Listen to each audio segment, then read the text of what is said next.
కాలమే దైవం. జీవితాంతం కాలాన్ని సక్రమంగా వినియోగించుకోవడం తెలిస్తే ఎన్నో సాధించగలం. కాలాన్ని అర్థం చేసుకుంటే ఏ ఒక్క క్షణమూ వృధా చేసుకోం. ఎవరి సమయం వారికి మంచి మంచి అవకాశాలు ఇస్తుంది. భూమి మీదకు ఒక మనిషి వచ్చినప్పుడే అతడి కాల నిర్ణయం జరుగుతుంది.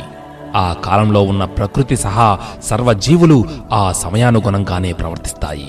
ఆయుష్ గురించి ఆలోచన అనవసరం. అయితే గీతే కాలం నిరుపయోగం అవుతుందని బాధపడాలి. కాలానుగుణంగా ప్రతి యుగంలో మార్పులు ఉంటాయి. ధర్మం మారుతుంది, సంఘం మారుతుంది, మనిషి మారుతాడు. విలువైన కాలగమనం మాత్రం మారదుగాక మారదు. ఏ కాలానికి తగినట్టు ఆ కాలంలో వ్యవస్థ నడుస్తూనే ఉంటుంది. కాలం చాలా గొప్పది. కానీ దానికంటే ఆ కాలంలో జన్మించిన అవతార పురుషులు ఇంకా గొప్పవారు. అందుకే శ్రీరాముడి కాలంలో, శ్రీకృష్ణుడి కాలంలో అంటూ ఉంటారు.